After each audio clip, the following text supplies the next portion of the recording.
Entonces, claro, las mujeres nos hemos quedado fuera. Entonces, inicialmente, ¿qué se pensaba o cómo nos veían, ¿no? Era como, la mujer es un hombre en pequeño, porque, bueno, tenemos menos masa muscular, menos densidad ósea. Entonces era como, bueno, pues cogemos hombres más pequeños y los resultados pues serán las mujeres, ¿no? Y claro, esto ha hecho que haya muchos problemas de recomendaciones, como por ejemplo la recomendación de la proteína que tiene que comer una mujer. Pues lo que ha pasado es que no se ha escuchado a las mujeres porque el dolor de regla es normal. Entonces, tanto dolor de regla es normal, estas mujeres han acabado muy mal, ¿no? De hecho, el tiempo medio de diagnóstico de esta enfermedad es de 7 años. Porque no se toma en serio a las mujeres en estos casos, siguiendo ayunos que les empeoran muchísimo. Cuéntanos esto del ayuno, porque siempre se habla de debates, ¿no? De que los hombres y las mujeres tienen que hacer ayunos distintos, ¿no? Que no pasa nada, que va en función de la persona. Tú que te dedicas un poco a la salud femenina, cuéntanos cómo afecta el ayuno a la mujer. Y esto es un tema muy interesante porque precisamente esa grasa visceral es responsable también en los hombres de la regulación de la testosterona. O sea que cuanto más grasa visceral, menos testosterona. Claro. Bueno, cuéntanos un poco sobre... Tú, por tener grasa visceral, ya estás inflamado de bajo grado, ¿no? Un chaval y una chavalilla de 25, ¿qué tiene que hacer de los 25 a los 30, ¿vale? Para prolongar esa edad fértil. Bueno, aquí...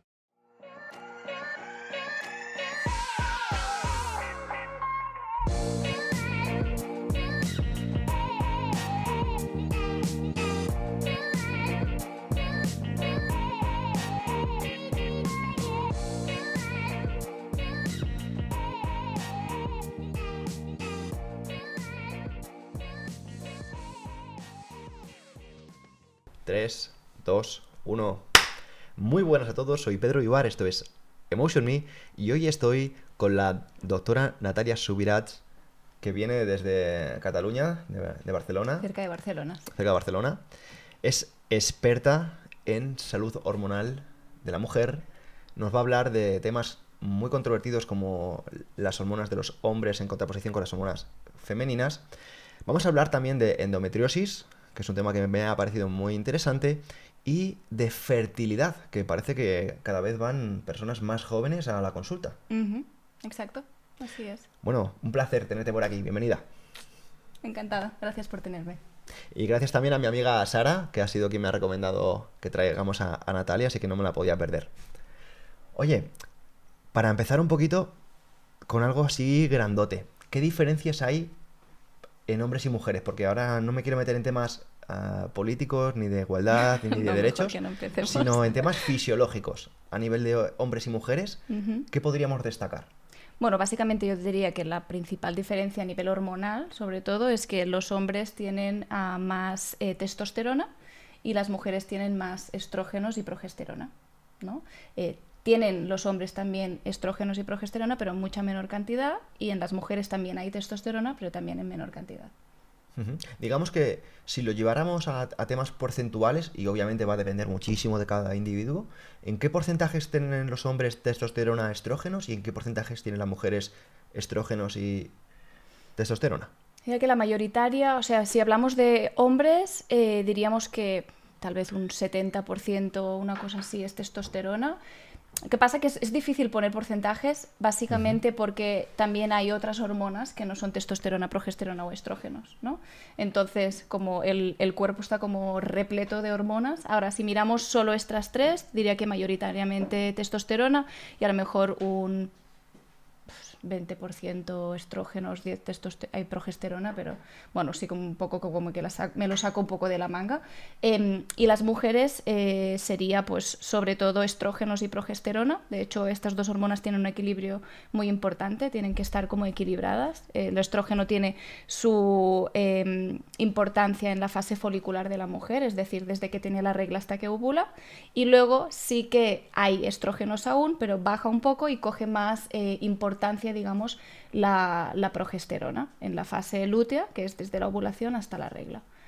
Y la testosterona es importante, pero así en porcentajes es difícil decirte en porcentajes, pero bueno, te diría que es importante, pero a lo mejor, no sé, así sería un 30%, una cosa así. Vale, es para tener una imagen mental. Sí. O sea, de esta forma, al final, cuando hablamos muchas veces de nuestras diferencias, pues obviamente pues va a depender muchísimo de muchísimas cosas. Has dicho que hay un montón de elementos que que participan, que se pueden tener en cuenta y demás, pero creo que para que todos tengamos una imagen mental, pues puede ser como casi el yin yang, ¿no? Mm. El hombre y la mujer. Todos los hombres tienen esa parte femenina y todas las mujeres tienen esa parte masculina. Sí, lo que pasa que, claro, en los hombres hay como una gran ¿no? Parte masculina a nivel de testosterona, es como la que es más importante, y en las mujeres pues más los estrógenos y la progesterona. Claro, y una cosa que me ha parecido muy interesante cuando estábamos ahí fuera con el tema del movimiento y demás, es que has comentado que muchas veces los estudios que se encuentran son estudios con muchísimo rigor, pero claro, que están hechos con hombres. Exacto. Y que entonces eso deja o excluye a la mujer y que la evidencia pues no se podría contrastar, o sea, no podríamos aplicarla de una forma directa porque cuando se aplica tienen resultados distintos, ¿no? Y son problemas que tú te encuentras en consulta. Exacto. De hecho, la mujer tenemos que tener en cuenta que la mujer es cíclica. Entonces tú durante el mes tienes diferentes fases. Tienes la regla, tienes la fase folicular hasta la ovulación, tienes la ovulación y luego la fase lútea. En todo este proceso hay un cambio hormonal brutal y las mujeres cambiamos durante todo el mes, somos muy cíclicas, no solo a nivel de humor, ¿no? Que es como lo que más, en plan, es normal que te haya venido la regla, sino a nivel de productividad, de creatividad, somos muy cíclicas.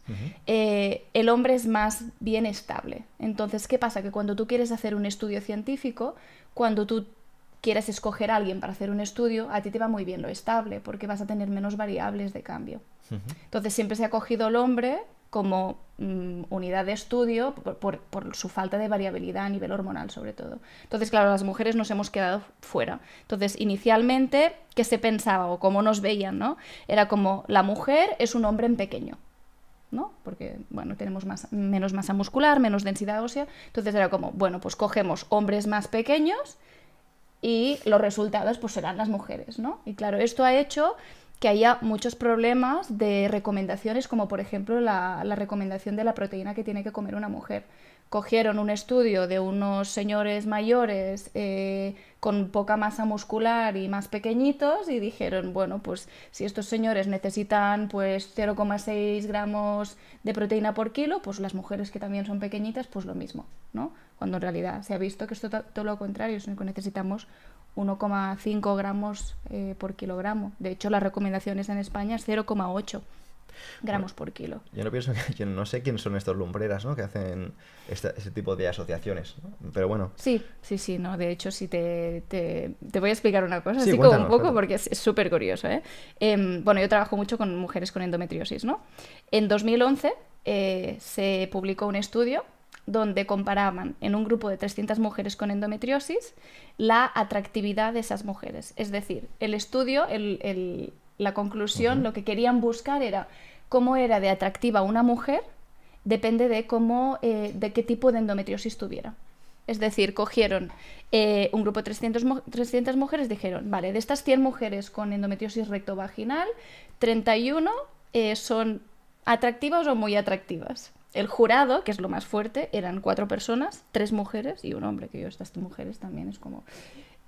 bueno, pues ellos juzgaban si eras atractiva, fea o muy atractiva, ¿vale? Entonces resulta que en la rectovaginal 31 de cada 100 eran atractivas o muy atractivas. En los otros grupos no había tantas mujeres atractivas. Conclusión del estudio. Las mujeres con endometriosis rectovaginal son más atractivas que las mujeres que tienen endometriosis de otros tipos.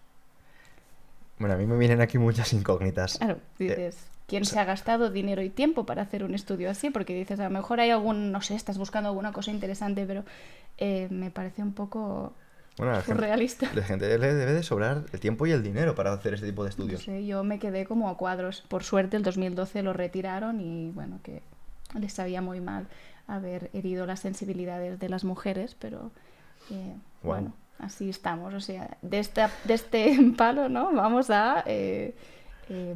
Oye, pues eso de todas maneras, yo que soy una persona que me gusta analizar las cosas así desde otros puntos de vista, tiene un efecto Pigmalión ya sé que está al margen, ¿no? Abro un paréntesis, tiene un efecto Pigmalión en la vida de estas personas, porque ya te ponen la etiqueta de atractivo, entonces va a afectar a tu confianza, Bueno, aunque tú claro, no te, es aunque tú como... no te, aunque tú no te sientas así. Pues que, Y a otra persona que a lo mejor se pudiera sentir atractiva le dicen que no y también claro, es que es como le una puedes... chorrada enorme. O sea, al final es como, por suerte este estudio es muy poco conocido y lo retiraron un año después, pero me pregunto en qué revista científica Ujú. aceptan publicar un artículo de este calibre, ¿no? Oye, Natalia, has hablado ya varias veces de endometriosis, te hemos presentado como experta en este tema, pero claro, habrá muchas personas que no saben lo que es, qué aplicabilidad tiene Ujú. y cómo se trabaja un poco desde tu profesión. Ujú. Bueno, la endometriosis es una enfermedad que afecta, se dice que el 10% de las mujeres. Yo ya estoy viendo que es casi el 30%, de hecho va Ujú. aumentando cada vez. Es una enfermedad que tiene mucha dependencia hormonal, es decir, depende mucho de los estrógenos, pero es como se ha simplificado muchísimo, se piensa que es esto, pero hay muchos otros factores. Es una enfermedad que básicamente lo que pasa es que el tejido similar al endometrio se extiende fuera del útero y te puede afectar a tanta distancia como incluso el diafragma, intestinos, te puede crear pues lo que se llama unos endometriomas, que son como unas bolsas de sangre en los ovarios, que pueden llegar a ser muy grandes. Y básicamente lo que hace esta enfermedad es que limita muchísimo la calidad de vida a las mujeres porque tienen mucho dolor. Aparte del dolor, síntomas como pues, muchos problemas digestivos, puede causar infertilidad. Entonces, realmente afecta muchísimo a las mujeres, pero que desde siempre, igual como te decía, que nos comparaban como hombres pequeños, pues lo que ha pasado es que no se ha escuchado a las mujeres porque el dolor de regla es normal. Entonces, tanto dolor de reglas normal, normal, normal, estas mujeres han acabado muy mal, ¿no? De hecho, el tiempo medio de diagnóstico de esta enfermedad es de 7 años, porque Wow, no se toma en serio a las mujeres en estos qué casos. desastre. Es muy desastroso, básicamente porque en estos 7 años tú a lo mejor ya tienes unas lesiones que tienes que pasar por quirófano muchas veces, o a lo mejor tienes adherencias intestinales que te llevas de por vida, ¿no? Porque de hecho cada vez que a ti te operan, por mucho que intentes quitar las adherencias, luego la misma inflamación de la enfermedad y de la cirugía hace que vuelvas a tener adherencias. Entonces es muy limitante. Si esto se diagnostica a tiempo, se puede frenar muchísimo Ujú. todas las consecuencias que tú puedes tener en la vida. ¿Qué sintomatología es frecuente en ese tipo de personas? ¿Y cuáles son las causas también que la provocan? De hecho, los síntomas típicos es que empieza con dolor en la regla. A veces hay mujeres que tienen reglas muy abundantes, muchos coágulos, hemorragias, pero no tiene por qué. De hecho, Ujú. es en general unas reglas muy dolorosas que provoca un dolor. O sea, no es el típico dolorcito de regla que dices, bueno, hoy me quiero quedar un poco en casa, mantita y tengo como una molestia aquí, pero no necesito tomarme nada y con una infusión estoy bien. Ujú. Es un dolor como si te reventaran los intestinos, unos cólicos horribles, calambres, dolor al ir al baño, a veces simplemente te causa una obstrucción y no puedes ir al baño, se te hincha la barriga una barbaridad.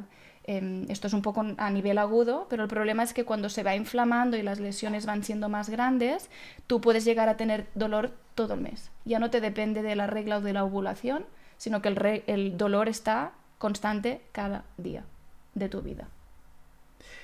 Y estas serían, digamos, la sintomatología pues más complicada, pero ¿cuándo una persona podría empezar a identificarlo? Porque me imagino que habrá cositas, como tú has dicho, que son muy sensibles, pero como no se aprecian, no se tienen en cuenta y a lo mejor las estamos despreciando y deberíamos empezar por ahí. Ujú.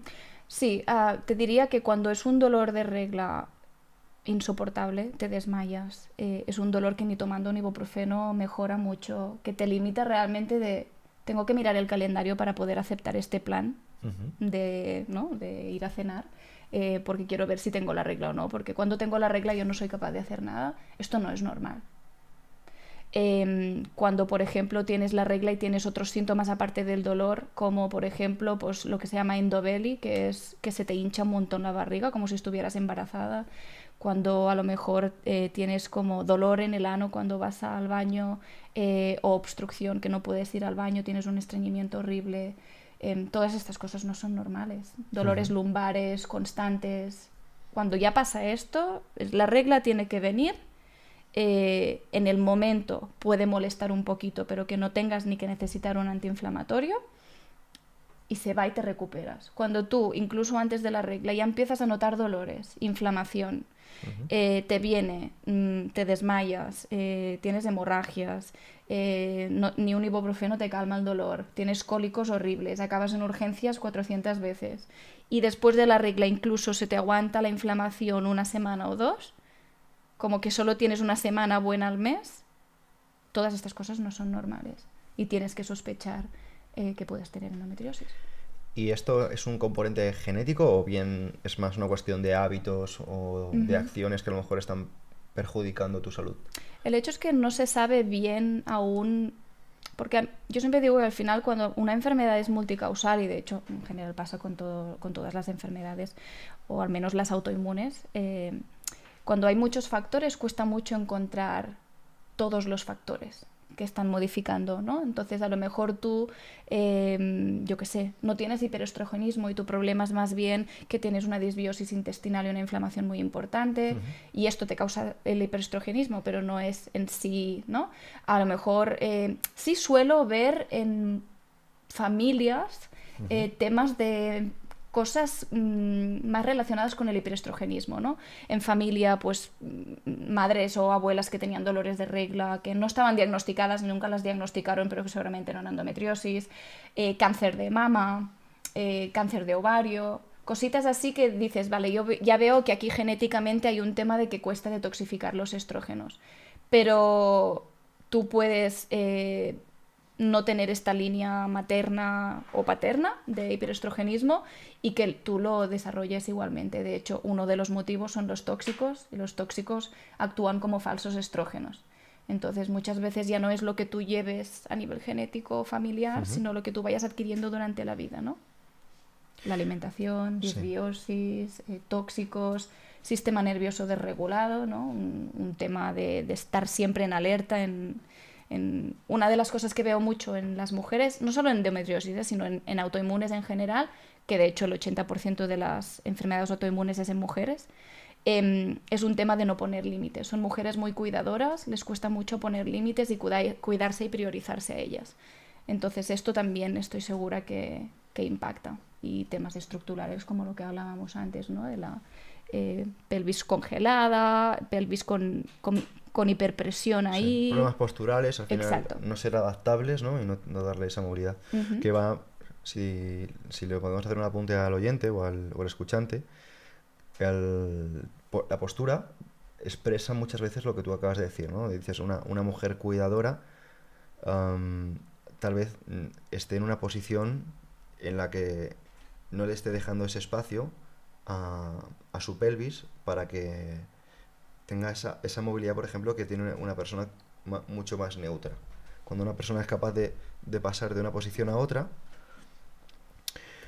genera un movimiento que, como tú has dicho antes, provoca o produce una vascularización de la zona, y al final esa vascularización es lo que favorece, ¿no? Que la sangre fluya y no se genere el endometrio, ¿no? Claro.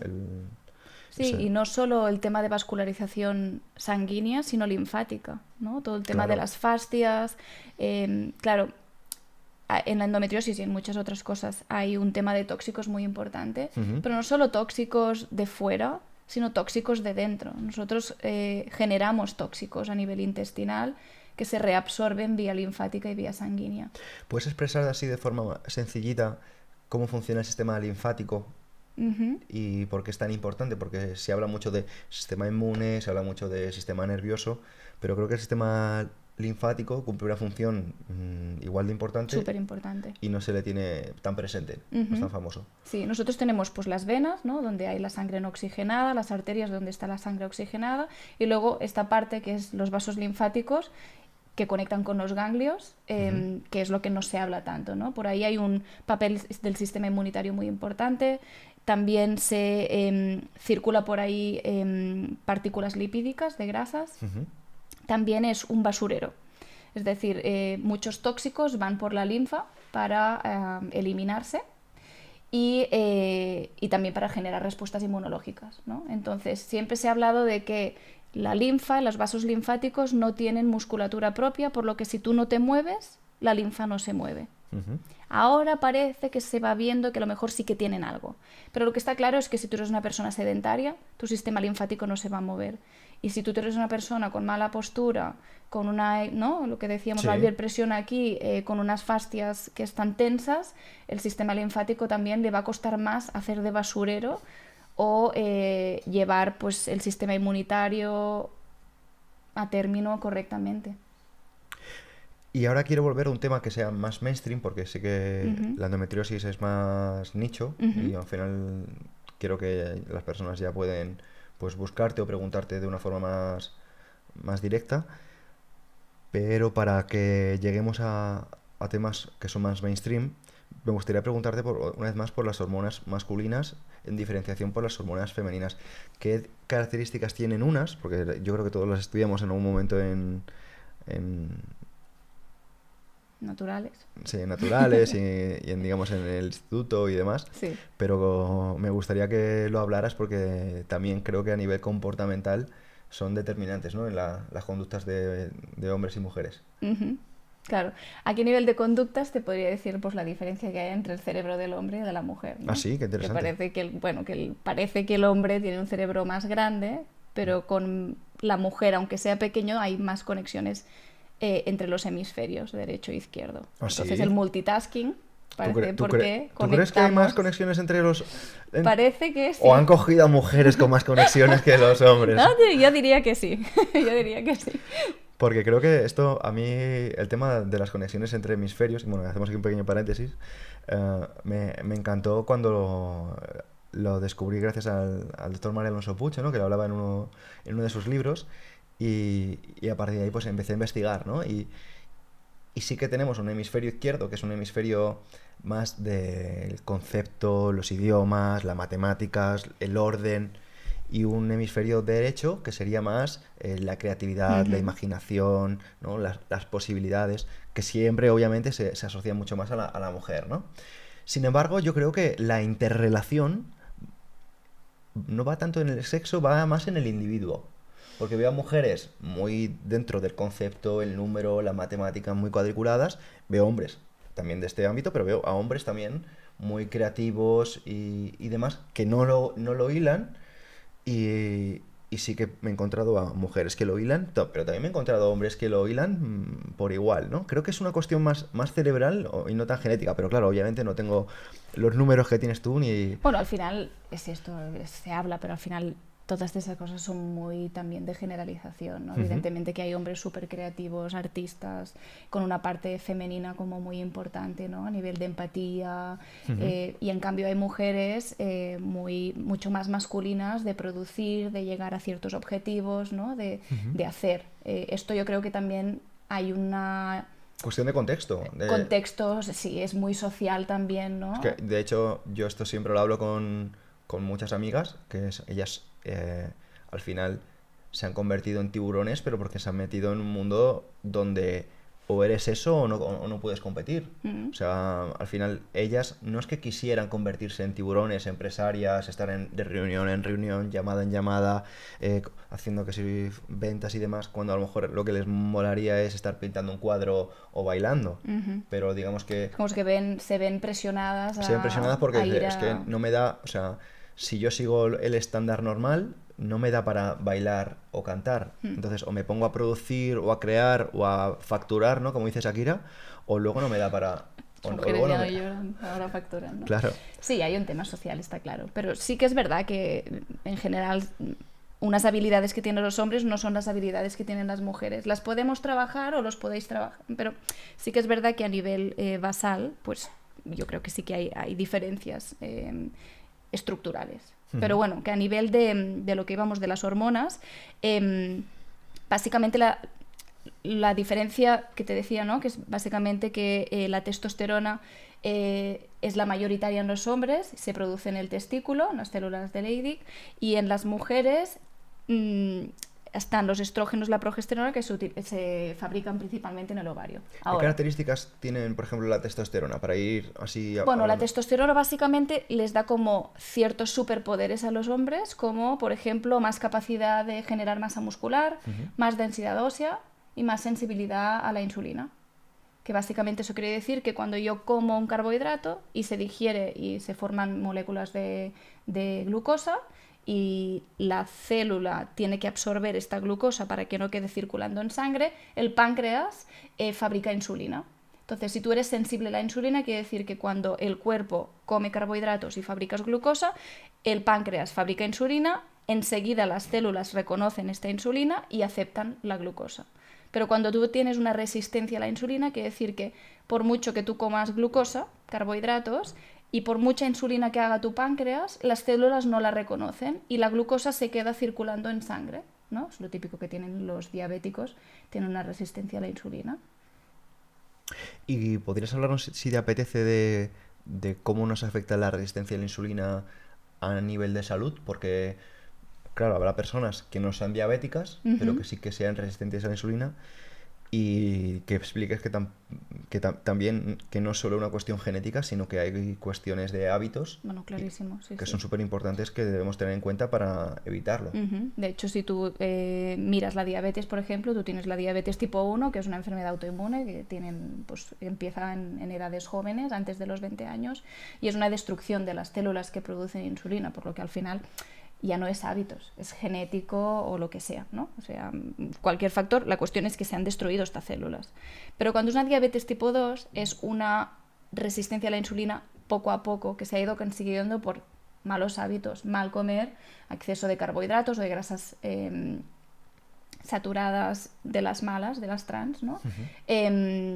Pues eso, ultraprocesados y luego todo el tema del sedentarismo, Sí, estrés crónico. y sobre todo carbohidratos de alto índice glucémico, Exacto. que sean, por ejemplo, que parecen además que son muy, muy sanos, ¿no? Pero que tienen picos que a lo mejor no tiene, por ejemplo, una manzana. Exacto. Claro, siempre digo, al final es muy diferente comerme, yo qué sé, un bocadillo con el pan que una patata con verdura, ¿no?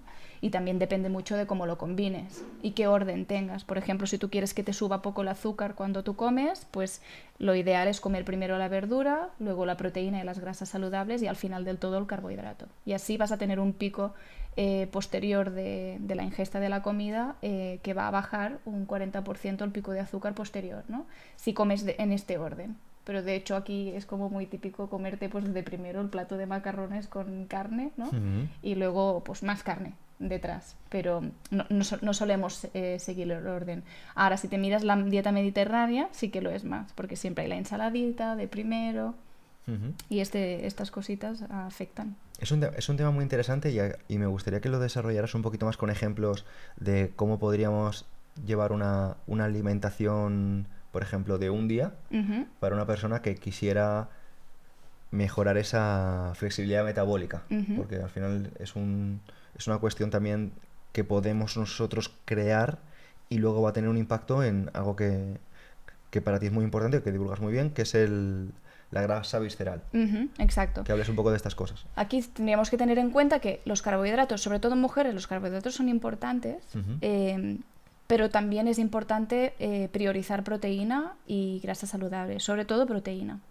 Entonces es importante empezar el desayuno con proteína, no el típico café con leche de avena, porque yo ya no tomo leche de vaca y me cojo el café tal y luego una magdalena o un bocadillito. Esto tiene muy poca proteína, ¿no? Pero es muy diferente si dices, vale, pues yo me hago pues un café con leche de almendras, que ya no es este carbohidrato de la avena, con un par de huevos y un poco de aguacate. Incluso le puedes poner una tostadita o le puedes poner algo de fruta, que son carbohidratos, pero ya está acompañado de esa proteína, ¿no? Eso sería un buen desayuno. Y como has dicho antes, lo importante también es el orden, ¿no? El orden de los factores altera el producto.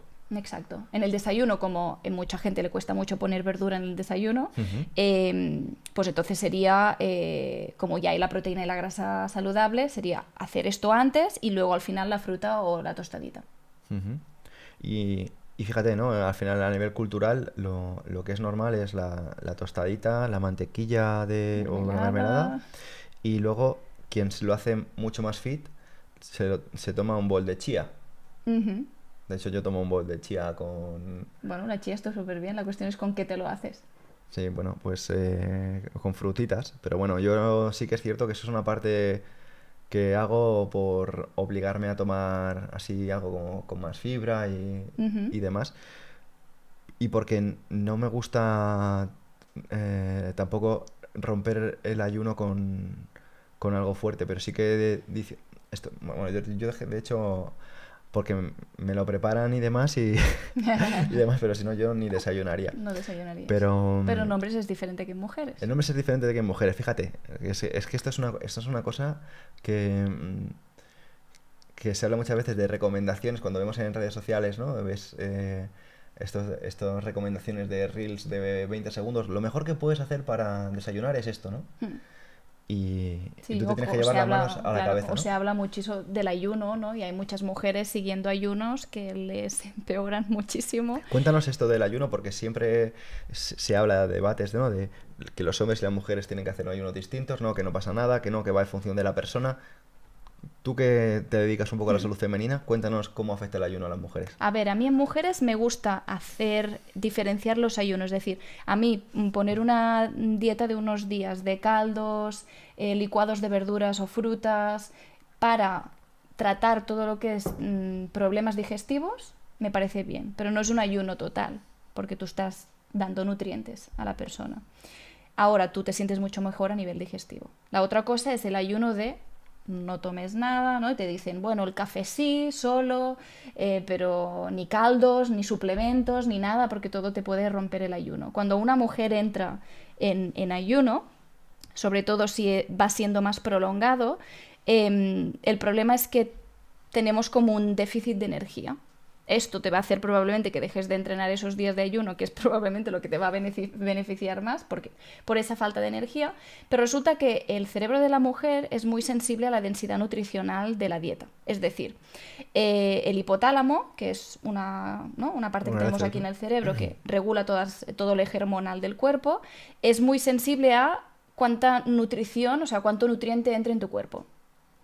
Si tú no le das nutrientes, y nutrientes cuando hablamos de densidad nutricional me refiero a no calorías, sino mucha comida diferente, o sea, variedad de verduras, variedad de frutas, variedad de carnes, de pescados, o sea, no siempre lo mismo o ultraprocesado y mira, he comido 1500 calorías o 2000 calorías, pero son donuts, ¿no? O sea, Ujú. densidad nutricional buena. Cuando tú le cortas esto al cerebro de la mujer, eh, la energía empieza a bajar y empieza a haber una disfunción tiroidea. Es decir, el tiroides empieza a funcionar mal. Hay una dificultad de conversión de la hormona T4 a la T3 que se activa. Y entonces sube una hormona que se llama T3 reversa. Esto la podemos mirar en una analítica. Cuando te sube la hormona T3 reversa, ya ves que aquí hay una dificultad de conversión. Como la T4 no puede ir a T3, se va a la T3 reversa que es inactiva. ¿Y qué pasa? Que la mujer empieza a tener menos energía, y claro, el tiroides, aparte de ser como una de las baterías más importantes del cuerpo, Ujú. pues regula muchas otras cosas. Entonces, además, hay un tema de un problema mitocondrial. Ujú. Las grasas, que la mujer de hecho utiliza muy bien, las grasas a nivel de energía, de combustible, mucho mejor que los hombres. Estas grasas que van a la mitocondria cambian estructuralmente por toda esta disfunción, no pueden entrar dentro de la mitocondria, se van al hígado y el hígado dice, ¿y ahora qué hago con todo esto? Pues voy a almacenarlo en forma de grasa visceral. Y ¡pam! Es decir, un ayuno en una mujer, aparte de subirle el cortisol y estar más en estado de alerta, le va a provocar una disfunción tiroidal, una disfunción hormonal en general y va a acumular más grasa visceral, que es inflamatoria. Por lo que al final es como el ayuno en una mujer, mal. O sea que tú lo que recomendarías es que las mujeres, en lugar de hacer un ayuno convencional, digamos, tuviesen las pautas claras de cuántos alimentos con densidad nutricional necesitan incluir para precisamente que no les afecte a su eje, ¿no? Claro, es decir, como cuanta más proteína tú comas y mejor comas a nivel de variedad de alimentos y alimentos antiinflamatorios, mejor vas a estar, vas a tener más energía para poder entrenar más y para poder ir quemando esta grasa visceral porque a las mujeres nos cuesta mucho más. ¿Y qué tipo de alimentos recomiendas? Porque no sé si tú también estás familiarizada con el término superalimentos, Ujú.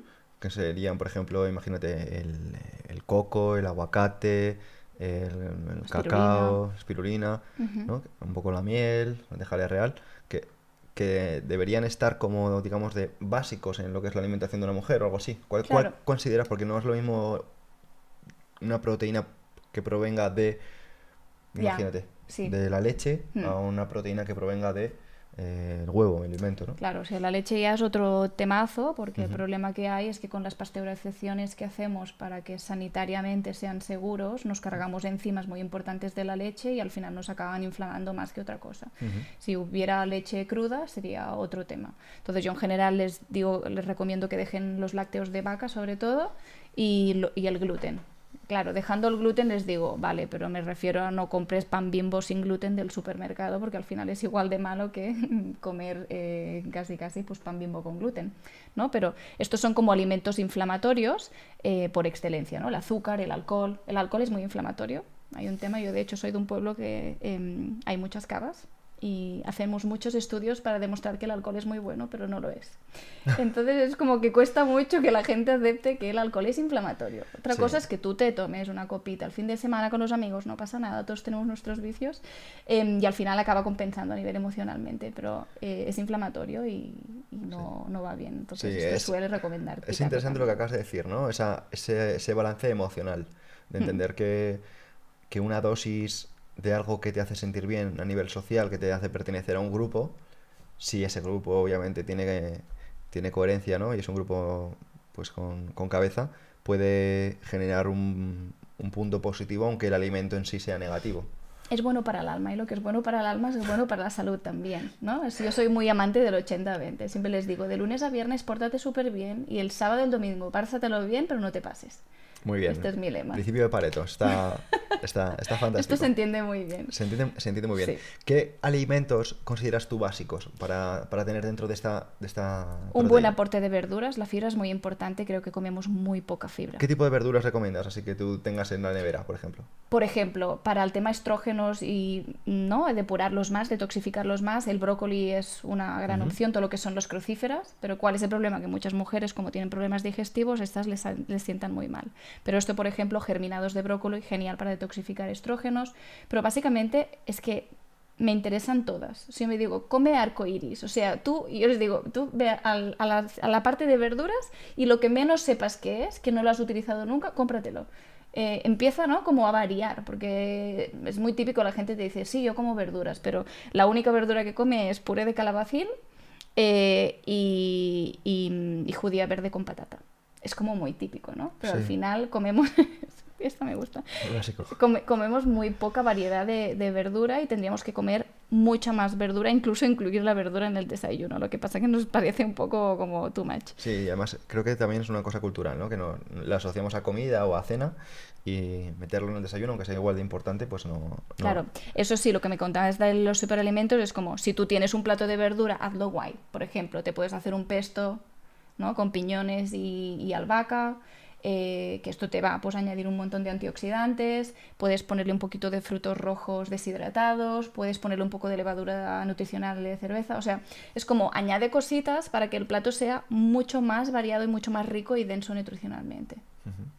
Bueno, has tocado un tema que es la grasa visceral y me gustaría que hablaras un poquito de esta porque vemos muchas veces a personas que aparentemente están bien, Ujú. pero tienen, como diríamos, esa barriguita. Sí, o incluso a veces hay que no tienen barriguita. Hay que no tienen Hay que no barriguita, pero tienen y lo tienen... tienen todo dentro. Uy, pues me lo voy a mirar, Hay entonces. un término que a mí me gusta mucho, que es el término de toffee. ¿Sabes? Los caramelos Sí, esos que los abres y son como tiernecitos por dentro, que sí. son, ¿no? Más líquidos por dentro. Pues al hombre joven, aparentemente delgado, que tiene mucha grasa visceral, se le llama toffee. Porque si tú lo abrieras por el medio, habría como mucha grasita. Esto Que- es literal lo que puedes encontrarte con hombres aparentemente sanos. Y esto es un tema muy interesante porque precisamente esa grasa visceral es responsable también en los hombres de la regulación de la testosterona. Ujú. O sea que cuanto más grasa visceral, menos testosterona. Claro, Cuéntanos un claro. poco sobre esto. El hecho es, la grasa visceral es un conjunto de adipocitos, que son las células de la grasa, y estas células tienen una actividad inmunológica y endocrina. Entonces, esta actividad inmunológica hace que cuando están inflamadas te puedan generar muchas citoquinas inflamatorias. Son moléculas que activan las respuestas inflamatorias del cuerpo. Es lo que llamamos inflamación crónica silente. Tú, por tener grasa visceral, ya estás inflamado de bajo grado, ¿no? Claro. Entonces, esto lo que hace es que hay una enzima en la grasa de la barriga, ¿no? La grasa visceral, que se llama aromatasa. Y esta aromatasa coge la testosterona y la convierte en estrógenos. Por lo que si tú eres un hombre y vas haciendo barriguita, que es muy típico, ¿no?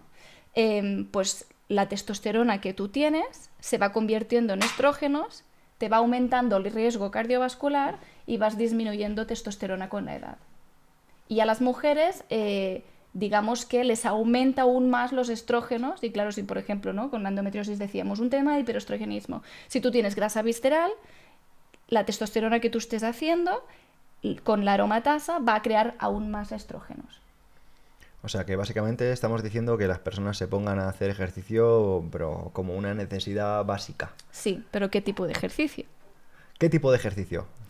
Es ejercicio muy intenso, o sea, sprints, HIIT, o sea, cosas cortas explosivas, porque el deporte ¿De mucha duración? de mucha duración, tipo maratones, triatlones, cosas así, no te ayudan a eliminar grasa visceral.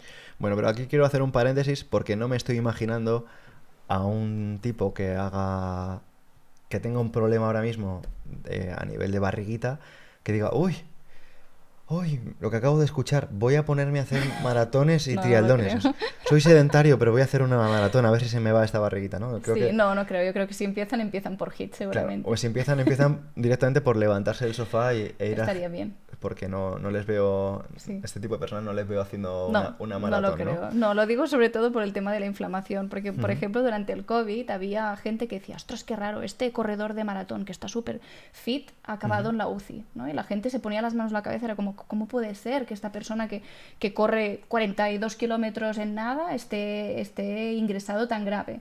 Y es porque tienen grasa visceral, aunque aparentemente no se ve, y Sí. generan muchas citoquinas inflamatorias de base. Sí, pero es que estos casos también yo creo que habría que analizarlos, porque yo me imagino a muchas personas que realmente utilizan el deporte como huida, o sea, no es que sean personas sanas, Claro, sí, es como esa adicción de claro, tengo tal y es como, sí, para no sí. sentir. Y se van a la bici y están Sí, en la bici horas, o me voy a correr y ahí desconecto, sí, y también y luego a del lo nivel de mejor voy estrés que y voy al tengan. bar y me Sí, pongo tibio también, ¿no? sí, Entonces, sí, sí, creo que al sí. final suelen ser personas que su ecosistema en general ya tiene algo de toxicidad en ese estilo, ¿no? Sí, Creo que al hombre, final... sí, te diría que si están en el sofá comiendo pizza y Coca-Cola, si se Ujú. ponen a correr maratones, seguro que les mejora la grasa visceral. Total, total, Si total. tenemos que escoger entre uno y otro, me quedo con el otro, clarísimamente. Total. Había un punto que me ha sorprendido y es que cuando te he preguntado me has dicho que habláramos de anabólicos, como que Ujú, tú estabas puesta en el tema y creo que va a ser muy interesante. Pero antes de esto, quiero que me sigas hablando de la testosterona porque hemos empezado a hablar de la resistencia a la insulina y quiero que nos cuentes también qué efectos comportamentales pueden tener, por ejemplo, las hormonas masculinas ujú. a nivel de... Porque luego hablarás un poco, imagino, con el tema de anabólicos, pero quiero que lo sigas describiendo y también que nos cuentes las hormonas femeninas. Ujú, ujú. A nivel de, digamos, temperamento. Sí, o de características que tú consideres que Ujú, son relevantes para ujú. mencionarlas, porque me parece un tema sobre el que no se sabe todos los días y quiero tener la oportunidad Bueno, es que de... nos hace muy diferentes entre los hombres y las mujeres, ¿no? Muy Eso está diferentes. claro. Y más que encima las mujeres son cíclicas, ¿no? Y Y sí, es una ruleta rusa de lo que te puedes encontrar, ¿no? sí. Testosterona es más productividad, Ujú. intensidad, mm, foco en una cosa, ¿no? Es como, esto es lo que te ayuda a tenerla, ¿no? A hacer con la testosterona, digamos. O sea, que una persona que esté muy dispersa, o sea, debería mirarse sus niveles de testosterona, ¿no? Seguramente, porque además te baja mucho el nivel de energía también. La testosterona te da energía, también te aumenta evidentemente la libido, el deseo sexual. Las mujeres que tienen baja testosterona, cuando reciben testosterona como terapia de hormonas bioidénticas, bueno, terapia hormonal sustitutiva, ¿no? Que se llama, les aumenta la libido. Oye, pues qué interesante. Antes te he preguntado, porque yo te he dicho que mis padres, por ejemplo, tienen ya una edad y obviamente yo es una cosa que me planteo, ¿no? Ahora mismo yo veo que están bastante bien, pero sí que en algún momento, cuando piense que a lo mejor les vea con menos energía o les vea como decaídos anímicamente, sería una cosa a tener en cuenta, ¿no? Entonces, ¿cómo, cómo o cuándo y de qué manera deberíamos empezar a valorar el consumo de anabólicos, incluso no en personas más mayores, sino en personas O más sea, el jóvenes. consumo a nivel de hormonas sustitutivas, ¿no? Sí, que hables tú, porque era un tema que tú tenías aquí como Sí, reseñable. yo creo que al final no lo sabemos todo, ¿eh? Y a mí muchas veces es como que le doy vueltas a temas que es... antes estaban igual que ahora la gente, porque ahora cada vez hay más mujeres o hombres que necesitan terapias hormonales sustitutivas. Es que antes también estaban mal, pero no lo decían. Es que antes a lo mejor hacían más, eran menos sedentarios y esto hacía que tuvieran menos grasa visceral, por lo que tuvieran más testosterona. Es algo que como no puedo hablar, ¿no?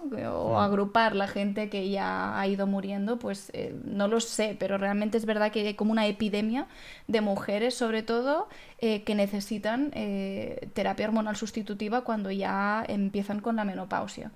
Y claro, al final es la gran pregunta, ¿es para todo el mundo? ¿Es realmente buena para todo el mundo o no? Porque hay pocos años de estudios, o sea, no tenemos tanta trayectoria para ver si realmente es beneficioso para todo el mundo, hombres, mujeres, a cualquier edad. Claro, queremos estar siempre muy bien, pero realmente estamos haciendo los... Yo siempre digo a los pacientes, es como vuelve a lo básico. Revisa, ¿estás haciendo bien lo básico? ¿Estás comiendo bien? ¿Estás haciendo deporte? ¿Tienes musculatura? O sea, ¿todo esto está bien? ¿O voy a la terapia hormonal sustitutiva porque todo esto me lo estoy saltando? Claro, es un poco la pescadilla que se muerde la cola, ¿no? Yo siempre digo, no es que no entrenas porque estás mal porque no entrenas. Es así, al final, al final es voluntad. O sea, hay gente que le gusta más hacer deporte que otra gente, pero cuando tú sabes que es saludable para tu cuerpo, que tú estarás mejor si lo haces, hay un tema de disciplina y voluntad. A mí me cuesta hacer ejercicio, o sea, es una cosa que yo siempre digo que es como mi punto débil, ¿no? Yo acepto que si no me muevo más de lo que me muevo, es porque no quiero. Siempre encuentras excusas para hacer una... ¿no? Claro, Para... sí, somos muy eficientes. Siempre vamos a repetir lo que hemos hecho antes. Y lo que hemos hecho antes es no hacerlo, pues lo vamos a repetir. Pero a lo mejor a veces pues te acaba compensando si tienes estas dificultades y buscas excusas, pues ponerte una cosita aquí en el brazo que te va liberando hormonas y así tú pues sigues tu vida de sedentario, ¿no? Pero claro, al final es, no sé hasta qué punto la seguridad es 100%, porque llevamos pocos años haciendo esto. No creo que nada se garantice 100%, ¿no? Claro, pero aunque no sea 100%, sea al 50%, ¿está provocando algo grave o no? No lo sabemos. Entonces, no es una cosa que yo diría o iría recomendándole a todo el mundo de, mira, cuando te baje la tonificación muscular y tal, pues vas y te pinchas testosterona que te irá muy bien. No lo sé, yo creo que siempre es verdad que los médicos nos da más miedo el tema de los estrógenos. Bueno, a mí me parece muy responsable por tu parte porque creo que si no, caeríamos en algo que yo llevo mucho tiempo reflexionando. Y es lo siguiente. Hay momentos que yo creo que todo el mundo le va a pasar que vas a decir, uff, es que con 25 era distinto, tenía más energía. Y tú mismo vas a empezar a tener un lenguaje contigo de una forma más negativa. Por ejemplo, claro, es que ya con esta edad, es que yo ahora mismo, bueno, mis amigos, mira cómo están. Es que es normal que ahora mismo no tenga tanta energía, o que no tenga ganas de entrenar, o que me quiera permitir otras cosas, o que no tenga tanto tiempo. Entonces, tú mismo empiezas a tener ese discurso que realmente es el que te está provocando que hoy no vayas a entrenar o que no comas bien. Y yo lo he visto. Yo, por ejemplo, he tenido esa vocecilla interior en algún momento y he dicho, mira, tío, tú te puedes vender la moto que quieras, pero si tú haces lo que tienes que hacer, vas a estar bien. Y yo me pregunto cuántas personas a lo mejor caen en esa vocecilla y a lo mejor dicen, pues me voy a tomar lo que sea, me voy a tomar, me lo invento, Ozempic, o voy a hacer una TRT, cuando realmente, pues lo que tú dices, que al final la ley del mínimo esfuerzo está presente y ha estado siempre. Yo cuando trabajaba en el ambulatorio, igual, muchos pacientes venían con tos y yo les explicaba, con toda mi buena voluntad.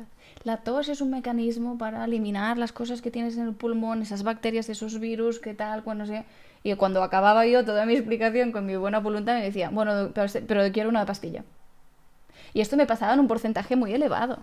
Sí que es verdad que con la medicina integrativa, y ahora que trabajo de esto, me doy cuenta que hay un gran porcentaje de personas que dicen, no, yo quiero vivir diferente, yo quiero estar bien. Y ponen ganas, pero también es verdad como que la alimentación y la suplementación te la hacen bien, pero el tema del sedentarismo es lo que cuesta más. Oye, Natalia, me parece muy interesante que menciones el tema de la medicina integrativa y cómo ha cambiado tu vida, porque, bueno, hemos mencionado pues que un poco tu expertise, ¿no? En temas de salud hormonal de la mujer, pero no hemos mencionado que tus másters en PNI, en naturopatía, en terapia neural, en técnicas de reproducción, que eso nos explicarás que Sí, es pones... eso, para lo mejor el que descuadra un poco de todo. Sí, Es que como... enseñas a las personas a ponerse abiertas de piernas y otros a... Eso nos explicarás un poquito cómo funciona eso. Y otro que es muy curioso que te quiero preguntar después por Joe Dispenza, ¿no? Ujú. Entonces, antes de preguntarte por todo esto, me gustaría saber cómo es la vida de un médico convencional con respecto a un médico integrativo. Ujú.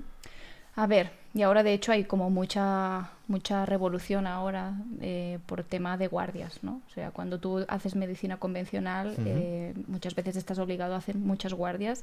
Las ujú. horas de guardias no nos cuentan como horas computadas, digamos, como cómputo a nivel anual. Son como horas que no cuentan, ¿no? A nivel de jubilación y todas estas cosas. Y claro, haces 24 horas, luego vuelves a visitar, porque es igual, aunque no hayas dormido, luego tienes que subir a planta o tienes que ir a la consulta porque no hay sustituto para ti. Entonces, es un tipo de medicina donde tú vas estresadísimo, eh, no te cuidas, y además el paciente tienes como mucho 5 o 6 minutos para visitarlo. O sea, tú imagínate si yo le tengo que contar todo lo que estamos hablando hoy a un paciente con 6 minutos de visita. Llega un punto donde cuando viene un paciente a pedirte que le renueves la receta, eres la persona más feliz del mundo porque sabes que esto lo haces con 2 minutos y tienes 4 minutos para el siguiente. Y así vas tal, al final acabas 2 3 horas tarde, burnout total, está muy mal. Eh, yo al final, como trabajaba en urgencias, bueno, pues está el tema de guardias, nocturnidades, etcétera, etcétera, que no sé ni cómo aún tenemos neuronas bien por todas las horas que trabajamos, pero bueno, es verdad que tienes más tiempo un poco para dedicarle al paciente, pero bueno, es otro tipo de medicina. Claro, cuando llegas a medicina integrativa, todo cambia, porque de repente tienes 1 hora por paciente. Y dices, ¿yo qué voy a hacer con 1 hora? Esto es un montón de tiempo, ¿no? Es como, wow, esto lo voy a disfrutar. Viene un paciente diferente, viene un paciente que quiere ser responsable de su vida y de su salud. A veces no te vienen estos, pero es una minoría. En general, los pacientes que tengo yo en consulta son un amor, tienen muchas ganas de mejorar. Lo harán mejor, lo harán peor, como todos los humanos en el planeta, pero los ves que tienen ganas de hacer un cambio y que están... Yo veo mucho ahora en integrativa que están cansados del como esta medicina tan paternalista, esto pasa mucho en las mujeres con endometriosis, van al ginecólogo, pues Ujú. ayer, por ejemplo, me explicaban cosas que son horrores, ¿no? Porque es como, no te quejes tanto, la regla, una, por ejemplo, que se moría del dolor, llama a urgencias para que le llevan una ambulancia porque es que estaban muriéndose, y le dice el del teléfono que para el dolor de regla no se llama una ambulancia, y le colgó el teléfono. O sea, cuando tú ves estas cosas, los pacientes llegan a un momento que dicen, yo no quiero depender de esto, yo no quiero depender de que un médico hoy tenga ganas de escucharme, yo quiero sanar y sanar tampoco con la única opción de tratamiento hormonal o cirugía, sino qué puedo hacer para también mejorar y que yo sea la responsable de mi salud. ¿No? Esta responsabilidad de base de decir, yo no quiero depender de terceras cosas o de terceras personas, sino que yo voy a ser quien yo quiera ser. Esta ¿Y es la cómo haces esa diferencia. transición? ¿Cómo llegas, por ejemplo, a estar... Es que me lo estoy imaginando, pero quiero preguntarte, ¿no? ¿Cómo llegas a estar en medicina convencional, paciente con tus guardias y tu día a día muy parecido, ¿no? O sea, con ese estrés y ese vorágine y de la noche a la mañana dices, oye, voy a pasarme a integrativa porque sí. O sea, Yo creo que al final la mayoría tenemos experiencias propias. O es hemos que tiene que pasado por ser... alguna Te enfermedad tienes o que nos ha picar pasado mucho o alguna tienes que cosa. sufrir mucho Claro, para... algo normalmente suele haber como un destello de no me ha ido bien con la medicina convencional, yo me dedico a esto, voy a ver qué hay más. Yo esto lo he visto a una diferencia de quien trabaja para el Estado y quien trabaja para el mercado. Y la diferencia es la siguiente, ¿no? Yo pienso que una persona está siguiendo el camino convencional y no ha tenido ningún tipo de problemas. No ha tenido ningún tipo de problemas porque tampoco ha hecho nada extraordinario. Entonces, no tiene ningún problema, entonces mi vida es así. Pero también llegan personas que realmente tienen una implicación en ese trabajo y de repente también la vida a ellas les da un golpe relacionado con algo que incluso tienen sus pacientes, ¿no? Que puede ser, puede ser desde un dolor de espalda y tienes a alguien que se hace especialista en dolor de espalda, o alguien que tiene, por ejemplo, problemas de suelo pélvico, como por ejemplo mi amiga Rocío, que tuvo un problema con sus embarazos y demás que le llevó a meterse en esa disciplina. O tenemos aquí tu caso, ¿no? Que dices, oye, he tenido un problema mío, ha sido tan grave, el camino convencional, el camino del Estado no me lo soluciona, me ponen una pastilla o me ponen una cirugía, yo quiero una solución, ¿no? Entonces te obligas tú a ti misma a buscarte fuera en el mercado opciones o si no a crearlas tú. ¿Y cómo es este paso? Bueno, a mí personalmente, cuando estaba estudiando la carrera, me pasó que tuve candidiasis de repetición. En ese momento yo comía muy mal, siempre me ha gustado mucho el azúcar, entonces, bueno, ya había un problema de base potente, pero que yo en ese momento... se alimenta del azúcar, claro, ¿no? yo en ese momento me daba cuenta, pues claro, veían ahí las levaduras comiéndose, ¿no? Por dentro un poco. Entonces yo iba a la ginecóloga, me hacían cultivos y tal, me daban antifúngicos, tal. Al final llegó un punto donde yo me hice resistente a los antifúngicos. Dije, vale, ¿y ahora qué hago? Porque yo lo estoy pasando mal. Y ahí es donde fui a una nutricionista ortomolecular, especializado en candidiasis. Ella me empezó a cambiar la dieta, a darme suplementación, y ahí es donde yo vi la luz y dije, porque me curó en 6 meses. Entonces dije, wow, ¿qué me están enseñando en la carrera? O sea, me enseñan cosas muy útiles, es verdad, pero todo esto me di cuenta que a mí me enseñaban a tapar síntomas. Este medicamento para la inflamación, este para la infección, este para no sé qué. Y o sea, al final siempre digo lo mismo, menos mal que tenemos antibióticos y un montón de medicación. Yo cuando trabajaba en urgencias no le iba a dar a un infarto, toma, huele aceite esencial de no sé qué, ¿no? Es como, claro, menos mal que tengo la medicación para el infarto, pero en cosas convencionales, en enfermedades, lo que hacemos es cronificar mucho en la medicina convencional. Se cronifica la enfermedad. Lo que hacemos muchas veces los médicos es que somos unos descartadores de enfermedades potencialmente mortales. Es decir, tú me vienes con unos síntomas, yo te hago unas pruebas y si veo que no es un cáncer o algo que te está matando, te digo, todo bien. Pero todo bien, ¿no? Porque la persona sigue teniendo síntomas que le modifican, o sea, que le limitan mucho la calidad de vida. Entonces, no todo bien, porque esa persona a lo mejor vivirá hasta los 80 o 90, pero mal. Y en ese momento dije, claro, yo ya empecé en la residencia y me venían pacientes, me contaban cosas y yo les daba ibuprofeno para migraña, luego volvían, le cambio Enantium, yo contenta, en plan, qué bien, no sé qué, no sé qué, al final las había de derivar al neurólogo, les daban otra cosa más potente, pero seguían teniendo migrañas, y ahí es cuando yo dije, pero la migraña, ¿por qué le viene? Yo quiero que no tenga migrañas, no darle cosas para que se... ¿no? Entonces claro, ahí cuando dije, pues me apunto a naturopatía, porque ahí yo trabajaba en el Raval, y en el Raval hay mucha diversidad cultural, ¿no? Y había me acuerdo una paciente que era sudamericana, no me acuerdo de qué país, pero súper maja, y ella era muy... que me explicaba las cosas con sensaciones. Entonces me acuerdo un día que me decía, es que doctora, me sube una cosa por aquí y luego me baja por aquí, se ponía en pie y todo y tal, y yo me la miraba y yo pensaba, esto debe ser algo energético y yo no lo pillo. Y ahí me acuerdo esa tarde que fue en plan, me apunto. Y me apunté a naturopatía para entender a las pacientes que no entendía y un poco a ver el origen del problema. Pero eso es un punto muy interesante porque normalmente nosotros, o el ser humano, tiende a desechar al que ve las cosas de forma distinta. Ya, pero supongo que como a mí me había pasado algo, sí, y sí, yo ya sí. lo había visto previamente, es como si te ha pasado a ti, no puedes mirar a otro lado. Y sobre todo que yo creo que es un tema de profesionalidad. O sea, yo por ejemplo, antes era como más arrogante a la hora de tratar con personas. Y como tú has dicho, ¿no? Esta persona, que es muy de sensación más kinestésica, a lo mejor necesita una percepción que yo, que soy más mental, no tengo, ¿no? Entonces yo empecé también, como estás comentando, a darle importancia a temas que a lo mejor por mis receptores, al final todos tenemos sentidos, ¿no?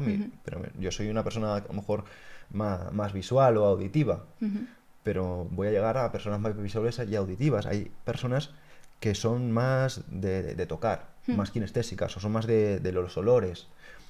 Pero es que a veces ignoramos que no solo tenemos los sentidos convencionales, que hay el sentido de la propiocepción o el de la interocepción, que es el que encima, esto hace poco, hace ya unos años que Nazaret Castellanos, por ejemplo, lleva hablando de cómo la interocepción es 6 veces más potente que estos 5 sentidos juntos. Y muchas veces la despreciamos, ¿no? Y saber, por ejemplo, que una persona ve el mundo distinto a ti, que es mucho más sensible, imagínate, a los olores, ¿no? Y que tú le sepas tratar con aceites esenciales o que le sepas hablar o utilizar el lenguaje que esa persona necesita o jugar con sus mapas mentales, creo que es un acto de profesionalidad. Y a veces cuando se habla de naturopatía o se habla de ciertas terapias, se hace como de una forma sarcástica o Sí, sea, claro, a mí me llamaban las hierbas en el ambulatorio. claro, claro, pero fíjate, Claro. fíjate que ahora mismo pues el rigor que puede tener un médico que sea capaz de estar en ambos caminos. Ujú. Porque, como tú acabas de decir, yo no rechazo los medicamentos. Los medicamentos No. son muy útiles para X cosas. Yo tampoco, o sea, obviamente cuando he estado muy mal, pues he necesitado morfina y he necesitado pues ciertos medicamentos muy fuertes. Pero lo ideal es que sean el último recurso. Exacto. No cronificar. Ujú. Y para ello, no solo has utilizado naturopatía, en tu camino has hecho PNI, terapia neural. Cuéntanos un poquito de estas terapias y qué alternativas te han llamado a ti la atención. O sea, que aunque sean un poco convencionales, aunque sean más raras, a mí personalmente me interesa. Ujú. A ver, claro, yo siempre digo que cuando empiezas, y yo siempre digo a los pacientes, en plan, es que cuando te vas al lado oscuro ya no puedes volver atrás, ¿no? Ujú. Entonces, cuando yo empecé naturopatía, ahí descubrí un mundo. Ahí en naturopatía, en el primer año, una se había desapuntado para ir a PNI y dije, ¿y esto qué es? Entonces, buscando PNI, pues claro, cuando había naturopatía ya empalmé con PNI, ¿no? Y... em, por ejemplo, en naturopatía, pues cosas súper útiles como la aromaterapia, los aceites esenciales son súper potentes. La fitoterapia. ¿Por qué son tan potentes? Cuéntanos un poquito porque yo no lo sé. Ujú. Pero me gustaría saberlo porque tengo amigos que están y amigas que están muy metidos en esto y hablan maravillas. Sí, sí, es que son... porque al final el extracto, o sea, lo que es el aceite esencial de la planta o de lo que sea, está en una concentración muy, muy, muy alta. Entonces, por eso, por ejemplo, hay muchos que no se pueden poner directamente en la piel o no te los puedes tomar internamente, pero eso no quiere decir que o en cápsulas, o en cremas, Ujú. o en aceites, con lo que llamamos aceites conductores, que es el aceite de coco, el aceite de jojoba, cualquier aceite que sí que se puede poner en piel, o inhalado, tú puedes activar, digamos, esas. Por ejemplo, te doy un ejemplo que te va a quedar como súper claro. Hay una medicina que se llama medicina medioambiental, Ujú. que es una medicina que estudia cómo afecta el medio ambiente a la salud de las personas.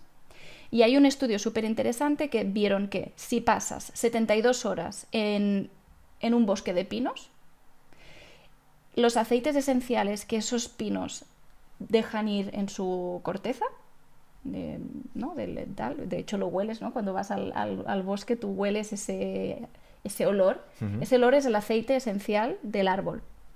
Ese aceite esencial inhalado, que ya ves tú que el árbol está por todos lados, pero no te lo pones ni aquí ni nada, es ambiental, en 3 días te subía las defensas una barbaridad, porque te potenciaba unos linfocitos que se llaman T reguladores. Bueno,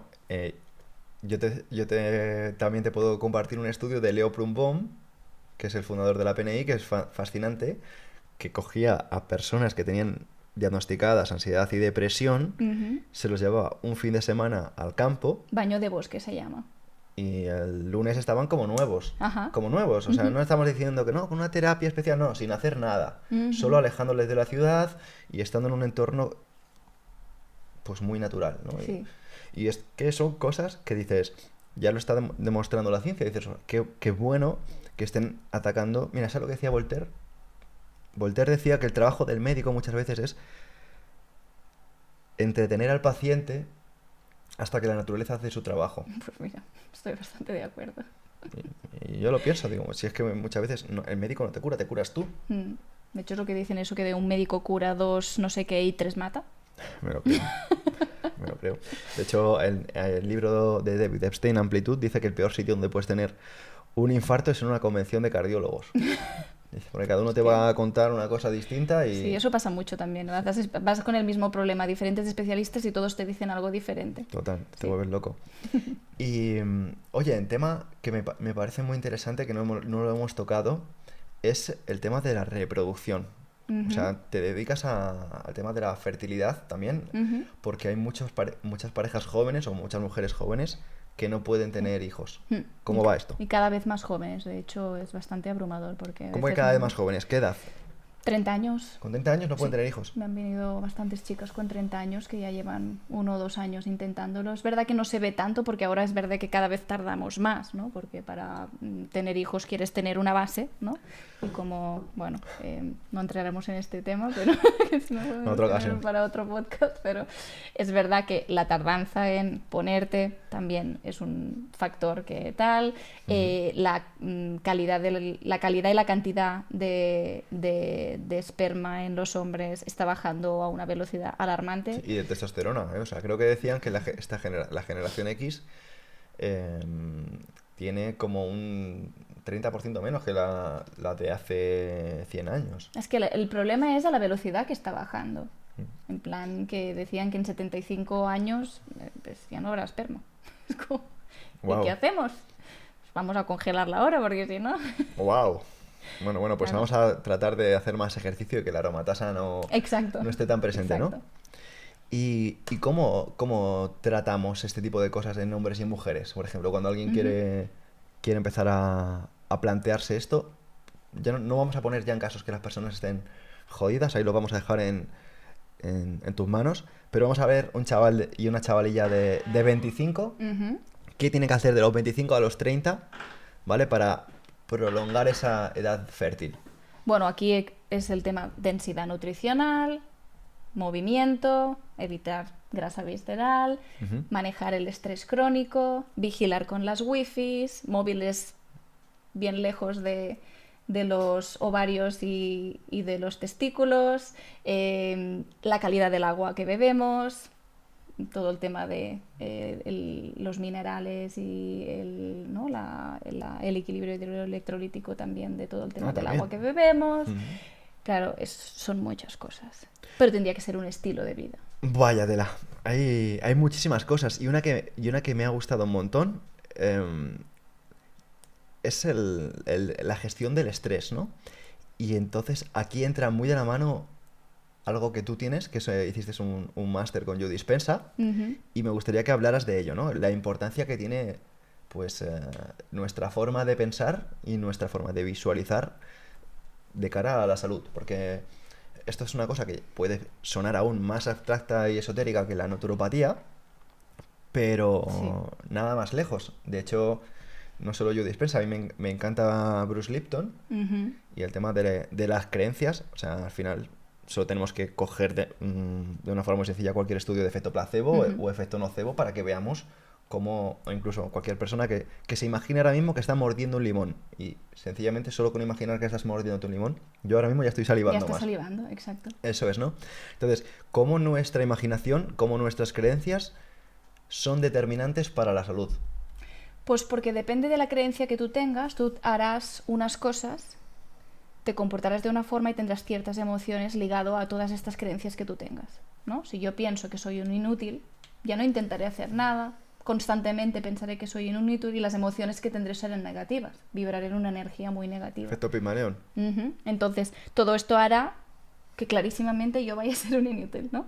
Pero si yo tengo que salir de aquí, yo tengo que creerme que soy bueno, pues que yo soy muy bueno, bueno es igual, pero no un inútil. Cuando yo crea que soy una persona buena, tal vez me apetece estudiar algo diferente porque creo que puedo ser bueno en eso.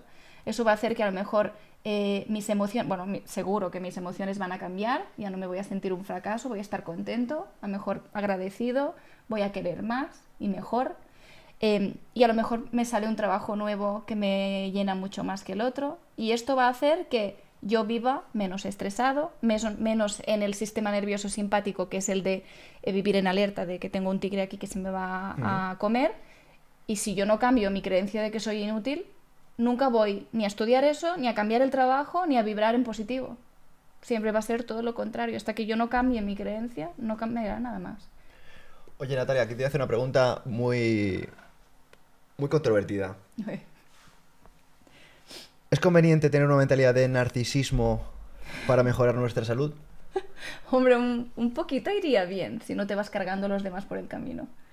Yo es que estoy totalmente de acuerdo, porque a veces yo creo que es mucho mejor tener una mentalidad narcisista, entendiendo narcisista por una persona que se pone a ella ¿Qué misma crees, primero, que se Ujú, cuida, ujú. que tiene un buen concepto de sí mismo. No te estoy yendo a un narcisismo No, no, tóxico ya, ya. de te Sí, estoy de faltando al hacer daño a los respeto, demás y todo. Sí, sí, exactamente, sí, me sí. impongo mis creencias a las tuyas. No, Sí, no estoy hablando un poco de esto. uno equilibrado. Eso es, sino por ponerlo por delante digamos, a ser un acomplejado Ujú, o a una acomplejada. clarísimamente. Es que ser un acomplejado, yo qué sé decir, o sea, si ya vives en el mundo con la creencia de que otros son peores, que te están haciendo daño, que se están imponiendo tus creencias, o Bueno, es sea, que esto ya ya estás enfermando. es que tú vives en alerta constantemente. Total. O sea, yo es que esto lo he visto de un poco por mi entorno Ujú. y yo estoy rodeado de personas que están mamadísimas, están fortísimas, tienen un montón de energía, son fuertes, atléticas, no sé, vigorosas, hombres y mujeres, ¿eh? Y digo, estos no se meten con nadie, están en su A bola, lo están suyo. en su película, están en sus proyectos. Y en cambio, yo veo perfiles que encima son anónimos, que les insultan o que nos Ya, ya, insultan. es que el otro día lo hablaba con mis padres y les decía, es que imaginaros qué vida más miserable tienes que tener para que alguien diga algo con lo que tú no estás de acuerdo, que en general es algo que no estás de acuerdo porque te está dañando a ti personalmente, porque cuando algo te molesta es que ahí hay algo que tienes que revisar, pero bueno, es igual, tú piensa que yo qué sé, pues mira, este de tal será tonto, y que cojas y gastes tu precioso tiempo en enviarle un mensaje de odio a esa persona. Y yo digo, pero es que si a mí me cae mal alguien o yo sigo a alguien que ha dicho una burrada, pues yo dejo de seguir a esa persona y sigo con mi vida porque yo no quiero perder el tiempo insultando a esa persona. Aparte de que Joe Dispenza siempre dice que donde pones el foco pones la energía. Claro, tu atención es tu Si tú pones conciencia. el foco en odiar a esa persona, tu energía es odio. Entonces, ¿tú quieres odiar o quieres querer? Y al final la energía es, ¿no? Tú imagínate que esta es mi energía y la tengo que distribuir en diferentes cosas, ¿no? En mi cuerpo. ¿Yo voy a gastar energía mirando a los demás? ¿O voy a mirar al frente y que esa energía se gaste en lo que yo quiero hacer en mi vida? Porque cuando tú no paras de compararte con los demás, pero ya no te comparas con envidia sana que digo yo, sino, ostras, mira esta persona lo que ha hecho, yo también quiero, venga, voy a aprender de esta persona. Sino, Total. este le va mejor que a mí, seguro que ha estafado no sé quién. Como esta Sí, negatividad, ojalá le vaya mal. Sí. sí, esto es que te consume una cantidad de energía brutal. Sí, y encima no, es una cosa que encima a tu vida atrae escasez, Hmm. porque tú mismo te sientes inferior. Hmm. ¿Entiendes? O sea, no lo estás viendo desde una oportunidad de crecimiento. O sea, cuando tú ves a alguien que le va súper bien, yo lo veo como una oportunidad de crecimiento porque me está marcando un camino que yo a lo mejor no lo he visto antes y es fascinante. Pero no solo en el ámbito de la salud, de un tipo que haga más flexiones que yo, un tipo que haga mejor una actividad que yo, sino también en otros ámbitos de las relaciones, ¿no? Yo, si veo una persona que tiene mejores relaciones que yo, le emulo. Lo mismo con las finanzas. O le preguntarás de buen rollo. Y Oye, claro, ¿y lo esto traigo cómo lo aquí. has conseguido? Le Exacto, lo lo siento. traes y haces un podcast. Sí. Pero es como, yo siempre digo que idolatrar no creo que sea sano, pero admirar Ujú. es muy sano. Cuando tú te miras desde una perspectiva sana, tu vida siempre va a mejorar y a crecer, porque además creas conexiones que te acompañan de por vida. Y Ujú. porque en general cuando tú te mueves en una energía positiva, encuentras gente positiva. Es Y esto real. es una red que te nutre una barbaridad, pero cuando ya vas con la envidia...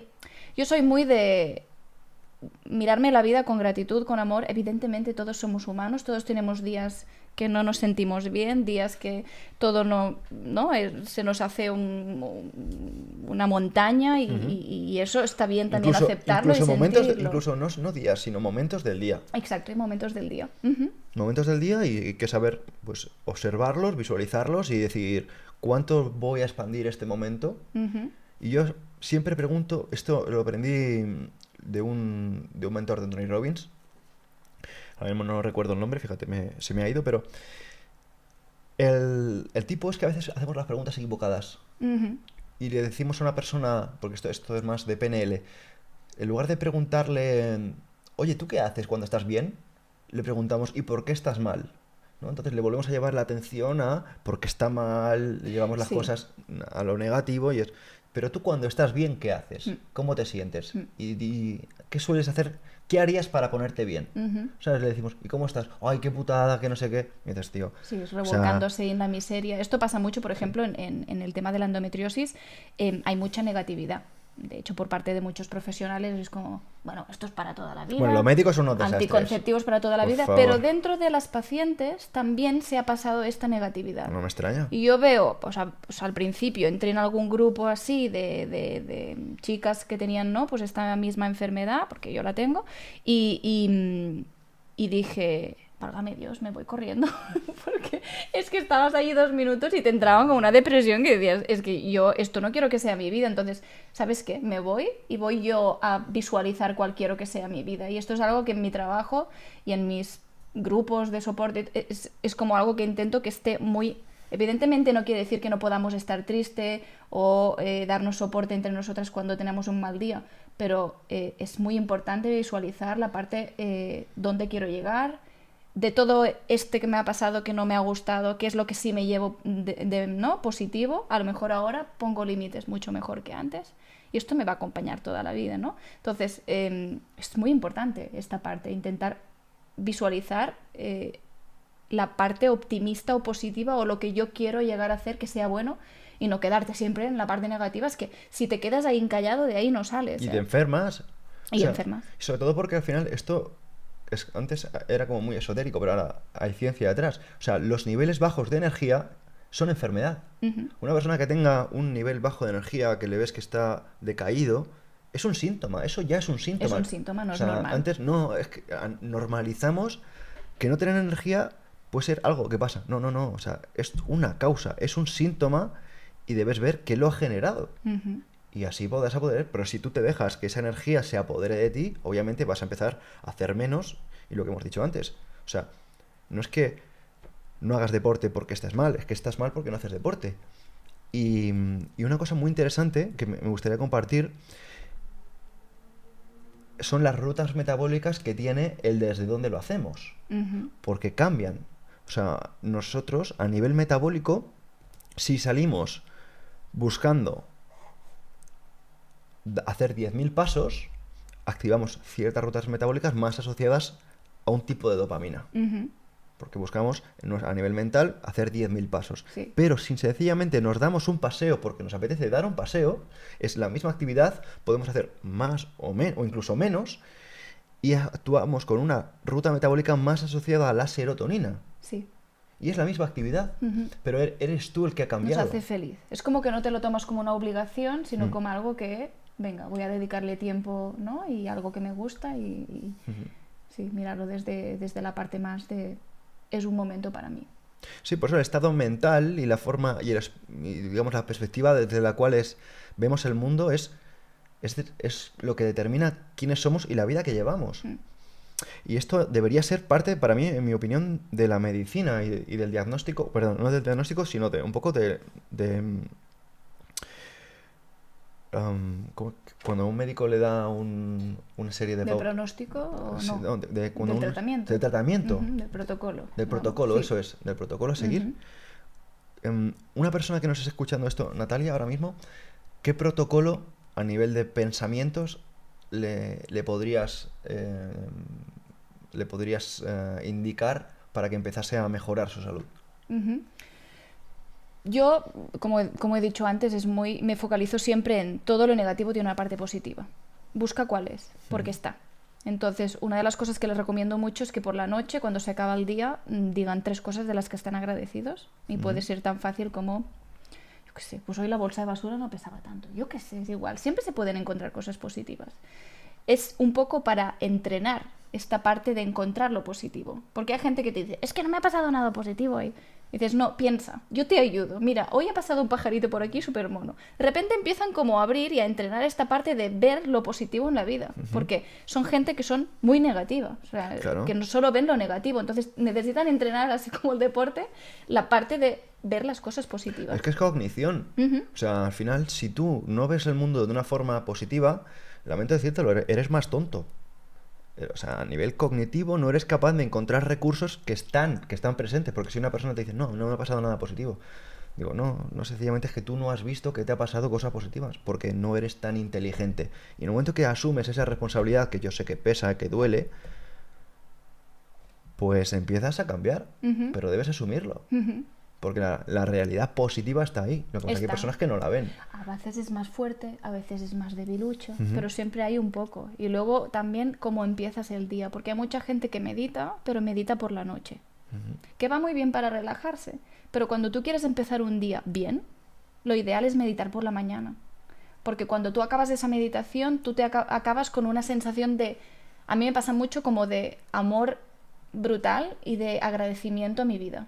Digo, vale, tengo mis cosas negativas, pero estoy viva, tengo recursos para vivir bien. O sea, ¿cuánta gente está mal? Siempre encontrarás a alguien que esté peor que tú, pero la cuestión es que puedes fijarte o puedes pasar del tema. Entonces yo acabo las meditaciones con una sensación de gratitud, de positivismo, de amor hacia los demás y hacia mí misma, y eso hace que si yo encuentro cola en el supermercado, en vez de enfadarme porque hay cola, pues diga, jolín, pues qué afortunada que soy que puedo venir hoy a comprar esto y a pagarlo y que puedo comer, ¿no? Porque es verdad que te tomas el día, o sea, porque esto suena muy bubu, arcoíris de colores, pero es que es así, cuando tú lo practicas, tú ves los cambios en ti y Claro. empiezas a visualizar las cosas donde tú quieres ir y qué quieres que te pase en la vida y pasa, y empieza a pasar. Es como una cadena que a la que le desbloqueas, es que es brutal, ¿Podrías uno poner detrás de un otro. ejemplo de personal de qué cosas te han pasado a ti cuando has integrado ese tipo de cosas? Ujú.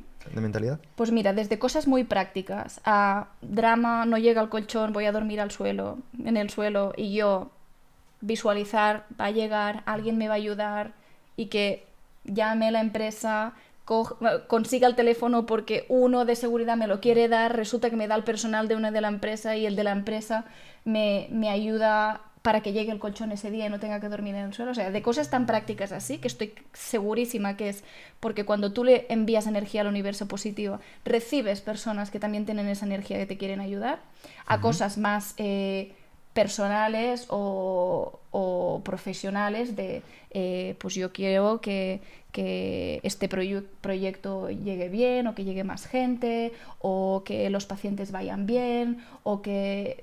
Porque cuando tú desprendes cierta energía, la gente que te rodea cambia. Y tú también vives con menos estrés, vives más feliz. Eres más feliz cuando meditas y cuando haces este cambio, mucho más feliz, aunque tengas una enfermedad. Total, porque tú tienes la enfermedad, no la enfermedad te tiene a ti. Sí, de hecho es una cosa que intento cambiar mucho, es el Ujú. tema, porque hay mucho de endoguerrera, y yo ya dejé de utilizarlo porque yo no estoy en guerra con nadie, ¿no? Luego el tema de sufrir una enfermedad, ya intento ser muy consciente de no decir sufrir tal, o de no hablar de esto mucho, porque entonces se va haciendo como más consciente cada vez que eso está. Las palabras no se enferman. Sí, las Es curioso. palabras no se enferman, No, no, que estoy por segura. supuesto, era una pregunta que sencillamente quería que sentase un poquito de peso para quienes todavía se hablan mal y no son conscientes de que están creando su propia realidad con sus pensamientos, sus palabras, su comunicación. Ujú. Y que siempre podemos mejorar, o sea, yo tengo muchísimas cosas a mejorar, a veces también me hablo mal, ¿no? Pero es como, bueno, vamos a aprender. Tengo ganas de aprender y de cambiarlo. Yo siempre digo, mira, si no eres capaz de hablarte bien, si no eres capaz de ver el mundo de esta forma, que yo sé que es muy complicado, por lo menos no te hables mal. Ujú. Si es que empieza por no decir, no, es que yo no puedo, no, es que este tiene cosas distintas porque mis Sí, padres no es que son no este sé puede qué, porque te mi viene de buena genética, o familia, mi o este genética es sí. peor o no sé Sí. qué. Y digo, no me extraña si es que le estás diciendo a tu cuerpo que eres una basura, le estás diciendo a tu entorno que no vales el tiempo que pasan contigo, es que es normal que te vaya mal. Total, Entonces, total. es una cosa mira, a mí me gusta un libro, se llama Las 48 leyes del poder, y la ley 36 dice, actúe como un rey para ser tratado como tal. Y es una cosa de cómo tú te ves realmente, pues vas a ser tratado como tal. Si tú te ves como un pobrecillo, un pobre diablo, una pobre diabla, un enfermito, una enfermita, mira, yo estoy lleno de placas, estoy lleno de metales, de Ujú. cicatrices. O Sí, tú sea, tendrías que estar en el sofá postrado. yo tendría que estar, según lo que me han dicho, pues muy mal. Y Ujú, estoy muy bien empoderado. ujú, Y me siento muy bien. Y no digo mi edad para no condicionarme. ujú. Porque es que si las personas fueran conscientes de lo inconsciente, verían una realidad que es un poco como yo lo veo. Que no, yo no digo que sea consciente de lo inconsciente, pero soy consciente de muchas cosas que no están presentes y que, por ejemplo, gracias al estudio he descubierto, como por ejemplo, cómo afecta mi postura a mi relación con el entorno, cómo afectan mis palabras a mi comunicación con otras personas, mi lenguaje no verbal. Afecta mucho. Todo importa. Hasta que me peine antes, que es una cosa que a lo mejor para estar por casa me da igual, pero cuando voy a salir aquí con vosotros, voy peinado. El tono de voz también importa. También. Son detalles que van cambiando la realidad que vas viviendo. Sí, sí, y de hecho estos cambios hacen que tú tengas reacciones químicas a tu favor o en contra. Joe Dispenza en los retiros hace unos estudios brutales, que ya los va publicando, pero es que... ¿Qué podrías compartir así que tengas a mano? Por ejemplo, hay un alucinógeno que es el DMT, que es el que provoca, bueno, el que tiene la ayahuasca. Y que se consigue con ciertas respiraciones holotrópicas. Se fabrica en la pineal, también se puede fabricar en la pineal y bueno, y te da una sensación de bienestar, es antiinflamatorio, o sea, es muy potente. Y él hizo una meditación, digamos que les hizo analíticas a los pacientes para ver cuánto DMT tenían en nivel basal. Luego hizo una meditación, y es una meditación donde nos pone unas pantallas donde tú ves la estructura de la DMT en 3D. Y te va diciendo, recuérdalo, tal, no sé qué. Y entonces luego te dice, ve, recuerda, haz DMT. Y luego, después de esta meditación, que es la potente, la glándula pineal, fueron 5 horas de meditación, hace análisis para ver cuánto DMT tiene la gente. No estamos bebiendo ayahuasca en ese retiro. El 100% de los participantes tenían más DMT en sangre que antes en un estudio de una meditación donde no nos dieron nada, ¿no? Es como... Y así, es que tienen un montón. Incluso puso en parejas a personas mayores y personas más jóvenes para ver si las personas que estaban los 7 días en contacto con una persona joven rejuvenecía a nivel cerebral, comparado con la gente mayor que no estaba compartiendo los 7 días con gente joven. Y todos los que estaban con gente joven mejoraron sus parámetros cerebrales como si hubieran rejuvenecido, comparado con los otros. Y así tiene 400.000 estudios, una pasada. De hecho eso yo lo he visto muchísimas veces y yo creo que cualquier persona lo ha podido comprobar en alguna forma si tiene parientes mayores, ¿no? Cuando tú ves a abuelos o a gente mayor que están en entornos con gente joven, son mucho más activos que cuando le metes en la residencia. Cuando tienen un nieto. De repente los ves en el suelo jugando con el nieto y dices, pues este señor tenía artrosis, no se podía mover del sofá, pero para jugar con el nieto se va a tirar al suelo. Total. Y rejuvenecen. En cambio los pones en una residencia con otros abuelos y se van quedando, se van apagando. Es brutal. Total, y es una cosa, yo he visto en relación a esto que estás comentando, como hace unos años mi abuelo, en relación a esto que comentas, salió a correr de su forma porque quería mostrar un poco juventud en digamos, un ejemplo familiar que estaba en un contexto con mis primos pequeños, ¿no? Y yo me imagino muchas veces como nosotros, al final, cuando nos juntamos con gente mucho más mayor, queremos parecer mucho más formales, queremos parecer mucho más académicos. Nos hacemos más mayores para que ellos vean ese respeto, cuando realmente lo que debemos hacer todos es jugar a lo que queremos ser realmente. ¿Qué queremos ser realmente? Pues yo personalmente quiero ser joven. Ya. Totalmente. Yo igual. Pues actuemos en consecuencia. Totalmente. Oye, Natalia, ¿cómo te pueden encontrar aquí las personas de Emotion Me? Bueno, yo tengo mi Instagram, que es dra.nataliasubirat, lo dejamos ya lo dejaremos. Y bueno, por ahí ya lo voy explicando todo, ¿no? Tengo una consulta online donde tengo un equipo que visita conmigo, a Sara Rey, dietista nutricionista, y a Yuri Ochiai, que es una doctora integrativa, en un super equipo que me ayudan pues a visitar pues, a todas estas mujeres que necesitan nuestra ayuda. Pero bueno, también tenemos pacientes hombres, ¿eh? O sea, yo tengo muchos pacientes hombres y también los adoro. O sea, que la testosterona en abundancia es recibida en mi consulta también. Muy bien. Pues muy bien. Pues ha sido un placer tenerte por aquí. Igualmente, y a ver si nos gracias. vemos en otra ocasión. Hasta la próxima.